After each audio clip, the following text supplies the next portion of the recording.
ಎಲ್‌ಕೆಜಿಯಿಂದ PUC ವಿದ್ಯಾರ್ಥಿಗಳಿಗೆ ಉಚಿತ bus pass. DCM DK Shivakumar ಪ್ರಸ್ತಾವನೆ. ನಮಸ್ಕಾರ ವೀಕ್ಷಕರೇ, ನಿಮಗಾಗಿ ನಾನು ತಂದಿದ್ದೇನೆ ಒಂದು ಬಹು ಚರ್ಚಿತ ಬಟ್ ಇನ್ನೂ ಸ್ಪಷ್ಟವಾಗದ ವಿಷಯ. ಹುಡುಗರಿಗೂ ಉಚಿತ bus pass. DCM DK Shivakumar ಅವರ ಟ್ವೀಟ್ ನಂತರ ಎಲ್ಲೆಡೆ ಇದೇ ಚರ್ಚೆ. ಆದರೆ ಇದು ಲಾಂಚ್ ಆಗಿದೆಯಾ ಅಥವಾ ಕೇವಲ ಪ್ರಸ್ತಾವನೆ ಮಾತ್ರ? ಹೌದು ವೀಕ್ಷಕರೇ, ಜುಲೈ 11ನೇ ತಾರೀಕು ಡಿಸಿಎಂ ಡಿಕೆ ಶಿವಕುಮಾರ್ ಅವರು ತಮ್ಮ ಟ್ವಿಟರ್ ಖಾತೆಯಿಂದ ಟ್ವೀಟ್ ಮಾಡಿದ್ದಾರೆ. ಸರ್ಕಾರಿ ಶಾಲಾ ಮಕ್ಕಳ ಭವಿಷ್ಯ ಉಜ್ವಲಕ್ಕೆ ಸರ್ಕಾರ ಬದ್ಧ. ರಾಜ್ಯಾದ್ಯಂತ ಕರ್ನಾಟಕ ಪಬ್ಲಿಕ್ ಶಾಲೆಗಳಲ್ಲಿ ಎಲ್‌ಕೆಜಿಯಿಂದ ಪಿಯುಸಿ ತನಕ ಓದೋ ವಿದ್ಯಾರ್ಥಿಗಳಿಗೆ ಉಚಿತ ಬಸ್ ವ್ಯವಸ್ಥೆ ಆರಂಭಿಸಲು ರಾಜ್ಯ ಸರ್ಕಾರ ತೀರ್ಮಾನಿಸುವ ಮೂಲಕ ಸರ್ಕಾರಿ ಶಾಲೆಗಳ ಬಲವರ್ಧನೆಗೆ ಪ್ರಮುಖ ಒತ್ತು ನೀಡಲಾಗುತ್ತದೆ ಎಂದು ಡಿಸಿಎಂ ಡಿಕೆ ಶಿವಕುಮಾರ್ ಅವರು ತಮ್ಮ ಟ್ವಿಟರ್ ಖಾತೆಯ ಮೂಲಕ ಹಂಚಿಕೊಂಡಿದ್ದಾರೆ. ಆದರೆ ಇದು ಒಂದು ಪ್ರಸ್ತಾವನೆ ಮಾತ್ರ. ಕ್ಯಾಬಿನೆಟ್ನಲ್ಲಿ ಈ ವಿಷಯದ ಬಗ್ಗೆ ಯಾವುದೇ ರೀತಿಯಾದ ಚರ್ಚೆ ಕೂಡ ಆಗಿಲ್ಲ.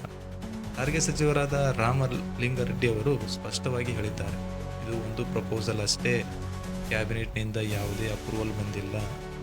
ಒಂದು ವೇಳೆ ಮುಂದಿನ ದಿನಗಳಲ್ಲಿ ಈ ಯೋಜನೆ ಜಾರಿಗೆ ಬಂದರೆ ಇದು ಎಲ್ಲ ಮಕ್ಕಳಿಗೂ ಅನ್ವಯವಾಗುವುದಿಲ್ಲ, ಸರ್ಕಾರಿ ಶಾಲೆಗಳಲ್ಲಿ ಓದುವ ಮಕ್ಕಳಿಗೆ ಮಾತ್ರ, ಅದರಲ್ಲೂ ಎಲ್‌ಕೆಜಿಯಿಂದ ಪಿಯುಸಿವರೆಗೂ ಓದುವ ಹುಡುಗರಿಗೆ ಮಾತ್ರ. ಈಗಾಗಲೇ ಹುಡುಗಿಯರಿಗೆ ಶಕ್ತಿ ಯೋಜನೆ ಅಡಿಯಲ್ಲಿ ಉಚಿತ ಪ್ರಯಾಣ ಇದೆ.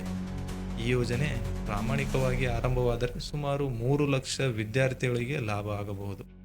ಇದರ ಬಗ್ಗೆ ನಿಮ್ಮ ಅನಿಸಿಕೆಯನ್ನು ಕಾಮೆಂಟ್ ಬಾಕ್ಸ್ನಲ್ಲಿ ತಿಳಿಸಿ. ಇದೇ ರೀತಿಯಾದ ಉಪಯುಕ್ತವಾದ ಮಾಹಿತಿಗಾಗಿ ಈ ವಿಡಿಯೋವನ್ನು ಲೈಕ್ ಮಾಡಿ ಮತ್ತು ನಿಮ್ಮ ಸ್ನೇಹಿತರೊಂದಿಗೆ ಶೇರ್ ಮಾಡಿ. ಕನ್ನಡ ಯೋಜನೆ ಯೂಟ್ಯೂಬ್ ಚಾನಲ್ಗೆ ಸಬ್ಸ್ಕ್ರೈಬ್ ಮಾಡಿ. ಧನ್ಯವಾದಗಳು.